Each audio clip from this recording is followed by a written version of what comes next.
ओम शांति। 10 सितंबर 2023 की अव्यक्त बाप दादा की रिवाइज मुरली है 4 दिसंबर 1995 की। आज बाबा हमें पवित्रता की नई परिभाषा की ओर लेकर जा रहे हैं। तो मुरली का टाइटल है यथार्थ निश्चय के फाउंडेशन द्वारा संपूर्ण पवित्रता को धारण करो।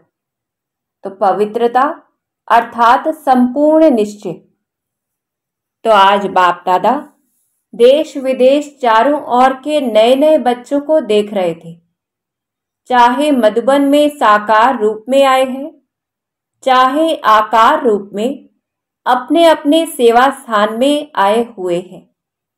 तो नयों नयों को देख बाप दादा सभी के निश्चय को देख रहे थे। और क्यों देख रहे हैं बाबा निश्चय को? क्योंकि निश्चय इस ब्राह्मण जीवन के संपन्नता का फाउंडेशन है, और फाउंडेशन मजबूत है तो सहज और तीव्र गति से संपूर्णता तक पहुंचना निश्चित है।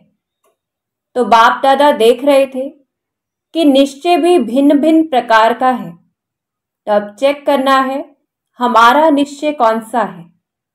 जो यथार्थ निश्चय है कि मैं परमात्मा बाप का बन गया, स्वयं को भी आत्म स्वरूप में जानना, मानना, चलना और बाप को भी जो है वैसे जानना, ये है यथार्थ निश्चय। तो चेकिंग करनी है, क्या हम सिर्फ जानते हैं या मानते हैं या चलते भी हैं।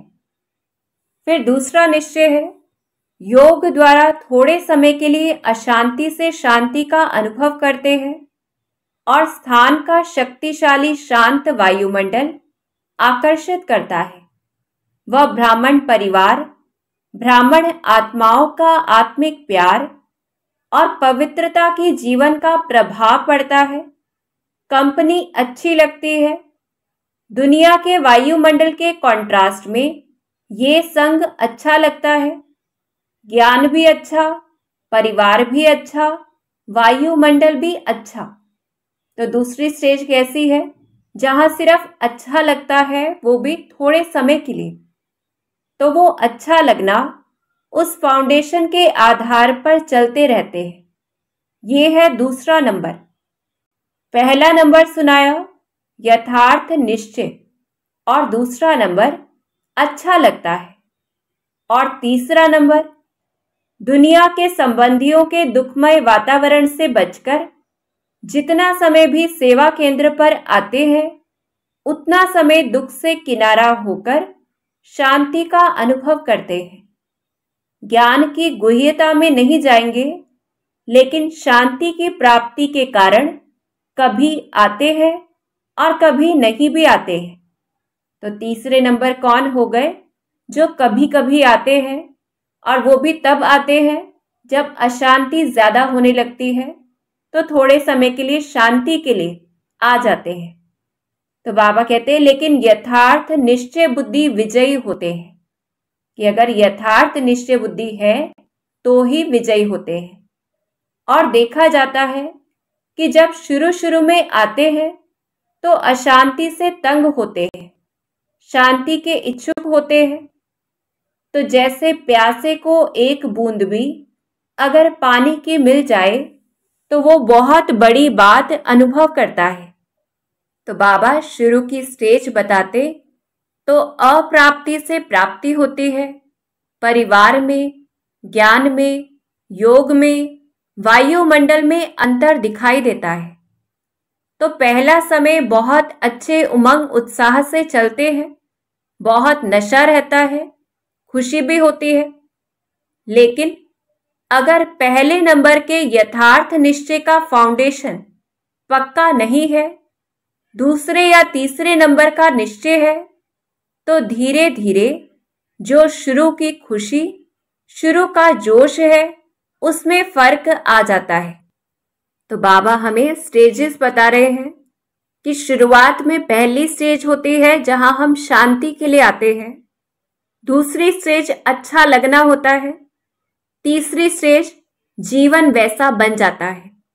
लेकिन अगर हम सिर्फ पहली ही स्टेज पर रहे तो बाबा कहते धीरे धीरे वो उमंग कम हो जाता है। तो बाबा कहते इस सीजन में नए नए बहुत आए हैं और चांस भी मिला है, यह तो बहुत अच्छा है। बाप दादा को भी नए नए बच्चों को देख खुशी होती है कि ये फिर से अपने परिवार में पहुंच गए। लेकिन ये चेक करो कि निश्चय का फाउंडेशन पक्का है। हमारा निश्चय नंबर 1 है व नंबर 2 है। अगर नंबर 1 निश्चय है तो चलते चलते मुख्य पवित्रता धारण करने में मुश्किल नहीं लगेगा। अगर पवित्रता स्वप्न मात्र भी हिलाती है, हलचल में आती है, तो समझो नंबर 1 फाउंडेशन कच्चा है। तो अंडरलाइन करना है कि अगर पवित्रता में भी अभी हलचल है तो कहीं ना कहीं पहला नंबर फाउंडेशन का नहीं है, क्योंकि आत्मा का स्वधर्म पवित्रता है, अपवित्रता परधर्म है और पवित्रता स्वधर्म है। तो जब स्वधर्म का निश्चय हो गया तो परधर्म हिला नहीं सकता। कई बच्चे कहते हैं कि पहले तो बहुत अच्छे आते थे, अभी पता नहीं क्या हो गया। तो बाबा कारण बताते कि ज्ञान में उमंग उत्साह कम क्यों होता है। तो क्या हो जाता है कि बाप जो है जैसा है वैसे अनुभव में नहीं लाते। अगर पूछेंगे कि बाप साथ है तो हाथ तो सब उठाएंगे। हाथ उठाना तो बहुत सहज है, लेकिन बाप साथ है तो बाप की पहली पहली जो महिमा करते हो कि वो सर्वशक्तिमान है, ये मानते हो या सिर्फ जानते हो, पूछ रहे हैं बाबा। तो जब सर्वशक्तिमान बाप साथ है तो सर्वशक्तिमान के आगे अपवित्रता आ सकती है, पूछ रहे हैं बाबा। नहीं आ सकती, लेकिन आती तो है। तो आती फिर कहां से है? कोई और जगह है। चोर लोग जो होते हैं वो अपना स्पेशल गेट बना लेते हैं, चोर गेट होता है। तो बड़े रमणीक रूप से बाबा कहते तो आपके पास भी छिपा हुआ चोर गेट तो नहीं है, चेक करो। नहीं तो माया आई कहां से? ऊपर से आ गई, पूछते हैं बाबा। अगर ऊपर से भी आ गई तो ऊपर ही खत्म हो जानी चाहिए। कोई छिपे हुए गेट से आती है जो आपको पता नहीं पड़ता है, तो चेक करो कि माया ने कोई चोर गेट तो नहीं बनाकर रखा है। अब बाबा हमें बताते कि गेट कैसे बनता है और गेट बनाती भी कैसे है, मालूम है? आपके जो विशेष स्वभाव या संस्कार कमजोर होंगे तो वही माया अपना गेट बना देती है। क्योंकि जब कोई भी स्वभाव या संस्कार कमजोर है तो आप कितना भी गेट बंद करो, लेकिन कमजोर गेट है तो माया तो जानी जानन हार है। उसको पता पड़ जाता है कि ये गेट कमजोर है, इससे रास्ता मिल सकता है और मिलता भी है। तो बाबा तो गुरुओं का भी गुरु है और बड़े रमणीक रूप से सहज रूप से हमें बताते। इस प्रकार से बाबा कहते चलते चलते अपवित्रता के संकल्प भी आते हैं, बोल भी होता, कर्म भी हो जाता है। तो गेट खुला हुआ है ना, तभी तो माया आई। तो क्या चेक करना है कहां पर हमारी कमजोरी है। फिर साथ कैसे हुआ? यानी सर्वशक्तिमान बाप साथी नहीं है। कहने में तो कहते हो कि सर्वशक्तिमान साथ है, तो ये कमजोरी फिर कहां से आई? कमजोरी रह सकती है? नहीं ना, तो क्यों रह जाती है? अब बाबा कारण पूछते। लोभ भी अपवित्रता है। तो बाबा उसकी गहराई हमें बताते कि चाहे पवित्रता में कोई भी विकार हो, मानो लोभ है। लोभ सिर्फ खाने पीने का नहीं होता। कई समझते हैं हमारे में पहनने, खाने या रहने का ऐसा तो कोई आकर्षण नहीं है। जो मिलता है, जो बनता है, उसमें चलते हैं। लेकिन जैसे आगे बढ़ते हैं तो माया लोभ भी रॉयल और सूक्ष्म रूप में लाती है। वो रॉयल लोभ क्या है? चाहे स्टूडेंट हो, चाहे टीचर हो, माया दोनों में रॉयल लोभ लाने का फुल पुरुषार्थ करती है। मानो स्टूडेंट है, बहुत अच्छा निश्चय बुद्धि, सेवाधारी है, सब में अच्छा है, लेकिन जब आगे बढ़ते हैं तो ये रॉयल लोभ आता है कि मैं इतना कुछ करता हूँ, सब रूप अर्थात सब तरह से मददगार हूँ, तन से, मन से, धन से, और जिस समय चाहिए उस समय सेवा में हाजिर हो जाता हूँ। फिर भी मेरा नाम कभी भी टीचर वर्णन नहीं करती कि ये जिज्ञासु बहुत अच्छा है।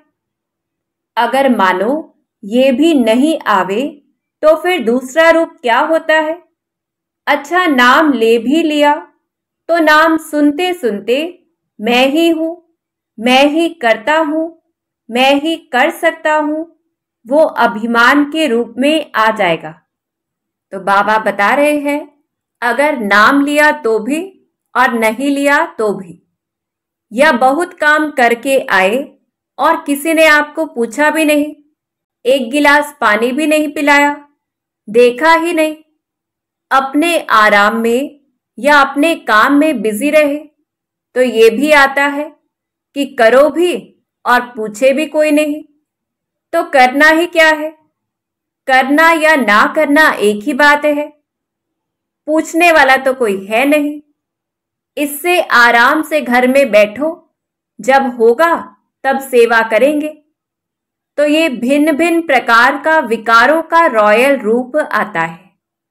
और एक भी विकार आ गया ना, मानो लोभ नहीं आया लेकिन अभिमान आ गया, यह अपने मानने तक का हमारी मान्यता हो, उसका भान आ गया, तो जहां एक विकार होता है वहां उनके चार साथी छिपे हुए रूप में होते हैं।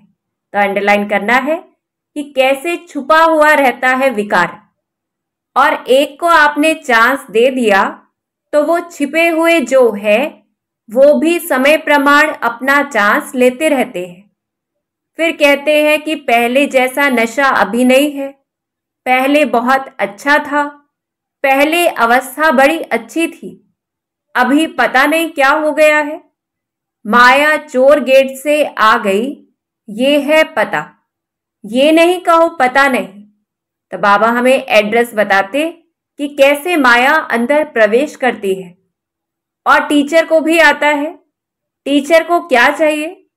सेंटर अच्छा हो, कपड़े भले कैसे भी हो, लेकिन सेंटर थोड़ा रहने लायक तो अच्छा हो, और जो साथी हो वो अच्छे हो, स्टूडेंट अच्छे हो, बाबा की भंडारी अच्छी हो। तो बाबा बता रहे हैं कि सेंटर पर रहते हैं तो माया कैसे आती है। अगर अच्छा स्टूडेंट चेंज हो जाए तो दिल थोड़ा धड़कता है, फिर समझते हैं कि क्या करें, ये मददगार था ना, अभी वो चला गया। मददगार जिज्ञासु था, वह बाप है। पूछते हैं बाबा, तो उस समय कौन दिखाई देता है, जिज्ञासु या बाप? तो ये रॉयल माया फाउंडेशन को हिलाने की कोशिश करती है। अगर आपको निश्चय है सर्वशक्तिमान साथ है तो बाप किसी ना किसी को निमित्त बना ही देता है। तो क्या अंडरलाइन करना है कि सर्वशक्तिमान बाप साथी है, तो हर प्रकार की माया चली जाएगी। कई फिर सोचते हैं हमें कम से कम एक बार आबू की कॉन्फ्रेंस में या किसी बड़ी कॉन्फ्रेंस में चांस मिलना चाहिए। चलो और नहीं, योग शिविर तो करा लें, ये भी तो चांस होना चाहिए ना। चलो भाषण नहीं करें, स्टेज पर तो आवे। आखिर विनाश हो जाएगा, क्या विनाश तक भी हमारा नंबर नहीं आएगा? नंबर तो आना चाहिए ना।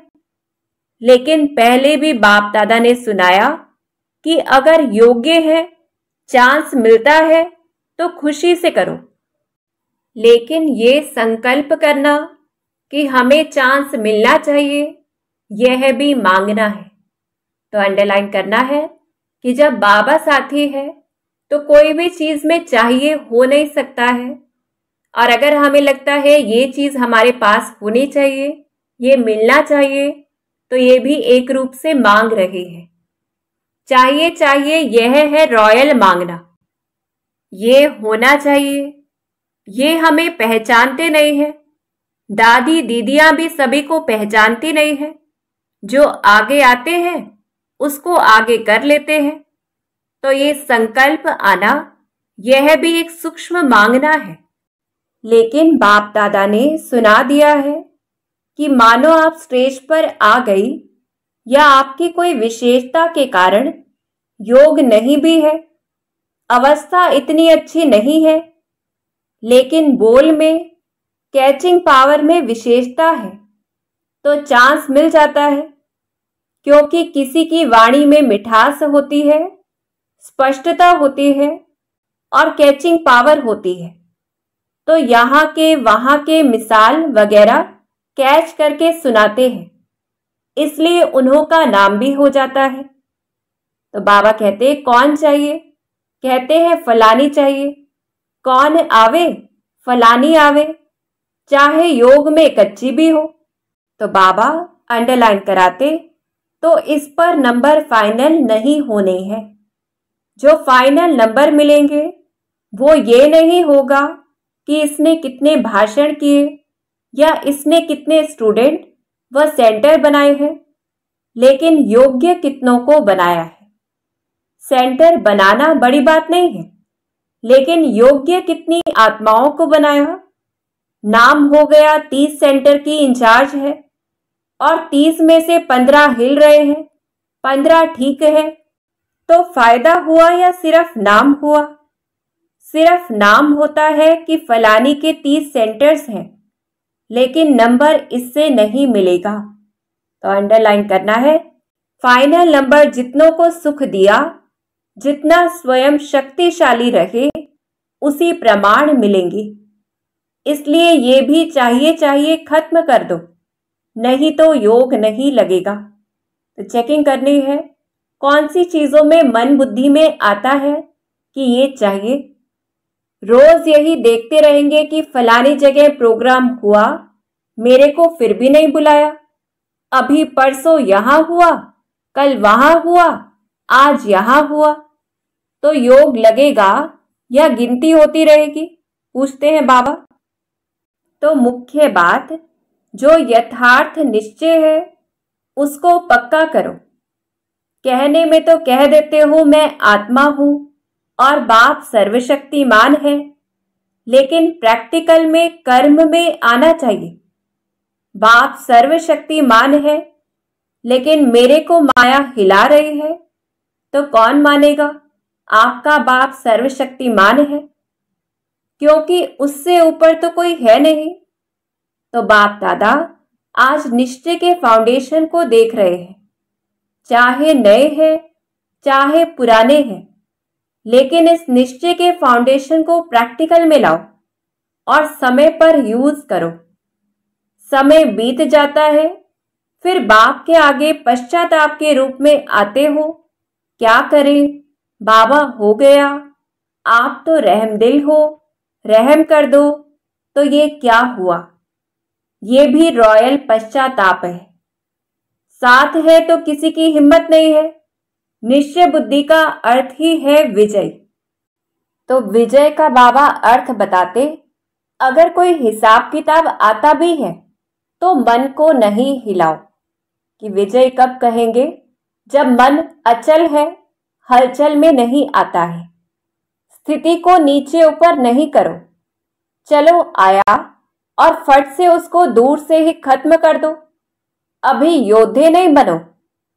कई अभी निरंतर योगी नहीं है, कुछ समय योगी हैं और कुछ समय युद्ध करने वाले योद्धे हैं, लेकिन अपने को कहलाते क्या हो? योद्धे की योगी। कहलाते तो सहज योगी हो। तो नए जो भी आए हैं उनको बाप दादा फिर से भाग्य प्राप्त करने की मुबारक देते हैं, लेकिन मुबारक के साथ ये चेक भी करना कि फाउंडेशन नंबर 1 है या नंबर 2 का है? कई कहते हैं ज्ञान योग बहुत अच्छा लगता है। अच्छा है वो तो ठीक है, लेकिन कर्म में लाते हो? पूछते हैं बाबा। तो खुद से पूछना है और चेकिंग करनी है। ज्ञान माना आत्मा परमात्मा ड्रामा, यह कहना नहीं। ज्ञान का अर्थ है समझ। समझदार जैसा समय होता है वैसे समझदारी से सदा सफल होता है। कभी भी देखो, जीवन में दुख आते हैं तो क्या सोचते हो? पता नहीं मुझे यह क्यों नहीं समझ में आया, यही कहेंगे। तो समझदार हो, ज्ञानी हो? बोलो हाँ या ना, पूछ रहे हैं बाबा। तो सभी ने कहा हाँ जी। फिर बाबा कहते हाँ तो बहुत अच्छी बोलते हो। तो बाबा कहते समझदार की निशानी है कभी धोखा नहीं खाना, ये है ज्ञानी की निशानी। तो अंडरलाइन करना है, अगर हम ज्ञान स्वरूप है तो धोखा नहीं खा सकते, दुख में नहीं आ सकते, स्थिति हलचल में नहीं हो सकती। और योगी की निशानी है सदा क्लीन और क्लियर बुद्धि। क्लीन भी हो और क्लियर भी हो। योगी कभी नहीं कहेगा पता नहीं पता नहीं। उनकी बुद्धि सदा ही क्लियर है। और धारणा स्वरूप की निशानी है सदा स्वयं भी डबल लाइट। कितनी भी जिम्मेवारी हो लेकिन धारणा मूर्त सदा डबल लाइट। तो बाबा ने ज्ञान का अर्थ भी बताया, तो योग का भी और धारणा का भी। चाहे मेला हो चाहे झमेला हो, दोनों में डबल लाइट। और सेवाधारी की निशानी है सदा निमित्त और निर्माण भाव। तो ये सभी अपने में चेक करो। तो चेकिंग करनी है, ज्ञान स्वरूप अर्थात धोखा न खाए, योग स्वरूप अर्थात क्लीन और क्लियर बुद्धि, पता नहीं ऐसा शब्द नहीं बोलेंगे, धारणा स्वरूप डबल लाइट, और सेवा का स्वरूप निमित्त और निर्माण भाव। तो बाबा कहते कहने में तो सभी कहते हो ना कि चारों ही सब्जेक्ट के गॉडली स्टूडेंट है, तो निशानी दिखाई देनी चाहिए। तो नए नए क्या करेंगे? अपने निश्चय को और पक्का करना। नहीं तो फिर क्या होता है, 2 साल चलेंगे 3 साल चलेंगे, फिर वापस पुरानी दुनिया में चले जाएंगे। और फिर जो वापस जाते हैं वो उस दुनिया में भी सेट नहीं हो सकते हैं। तो बाबा रिजल्ट बताते, ना इस दुनिया के रहते ना उस दुनिया के। इसलिए अपना फाउंडेशन बहुत पक्का करो, अनुभव करो सर्वशक्तिमान बाप साथ है। बस एक बात भी अनुभव किया तो सब में पास हो जाएंगे। तो बाबा ने नट शेल में हमें एक होमवर्क दे दिया है। रिवाजी प्राइम मिनिस्टर है, उसके साथ का भी नशा रहता है, ये तो सर्वशक्तिमान है। अच्छा, फिर बाबा हमें अनेक वरदान दे रहे हैं और हम उसका वरदानी हाथ अनुभव करें। चारों ओर के सदा श्रेष्ठ भाग्यवान, भाग्य विधाता को अपना बनाने वाले ऐसी श्रेष्ठ आत्माओं को सदा बाप दादा के श्रीमत को सुना और किया। ऐसे सर्व सपूत बच्चों को सदा सेवा में अचल रहने वाले झमेला मुक्त और परमात्मा मिलन मेला मनाने वाले सभी बच्चों को बाप दादा का याद प्यार और नमस्ते। हम रूहानी सर्वशक्तिमान बाप के साथी बच्चों का बाप दादा को याद प्यार और नमस्ते। शुक्रिया बाबा, शुक्रिया। फिर बाबा डबल विदेशियों से, अच्छा डबल विदेशियों को डबल नशा है ना। डबल विदेशी अर्थात डबल लाइट, डबल नशा और डबल बाप दादा और परिवार के प्यारे। समझा? तो हम ये भी स्वमान ले लें, हम कौन है? डबल विदेशी है, डबल लाइट, डबल नशे वाले, डबल बाप दादा और परिवार के प्यारे। फिर बाबा हमें एक और वरदान देते, हम अनुभव करें, अपनेपन के अधिकार की अनुभूति द्वारा अधीनता को समाप्त करने वाले सर्व अधिकारी भव। कैसे करेंगे अधीनता को समाप्त? अपनेपन के अधिकार की अनुभूति द्वारा अधीनता को समाप्त करने वाले सर्व अधिकारी भव। बाप को अपना बनाना अर्थात अपना अधिकार अनुभव होना। जहां अधिकार है वहां न तो स्व के प्रति अधीनता है, न संबंध संपर्क में आने की अधीनता है, न प्रकृति और परिस्थितियों में आने की अधीनता है। जब इन सब प्रकारों की अधीनता समाप्त हो जाती है तब सर्व अधिकारी बन जाते। जिन्होंने भी बाप को जाना और जानकर अपना बनाया वही महान है और अधिकारी है। तो जैसे बाबा ने मुरली भी चलाई कि जितना हम एक बाप को, उस सर्वशक्तिमान को साथ रखते हैं, जितना उसके ऊपर संपूर्ण निश्चय है, उतना ही सर्व अधिकार प्राप्त हो जाते हैं। फिर स्लोगन है, अपने संस्कार व गुणों को सर्व के साथ मिलाकर चलना यही विशेष आत्माओं की विशेषता है। अपने संस्कार व गुणों को सर्व के साथ मिलाकर चलना यही विशेष आत्माओं की विशेषता है। तो हम सभी विशेष आत्माएं हैं। क्या करना है? सर्व के साथ संस्कार मिलन की रास करनी है। तो विशेष रूप से सर्वशक्तिमान बाप को साथी रख सर्व अधीनता को समाप्त कर अधिकारी अनुभव करना है। अच्छा, ओम शांति।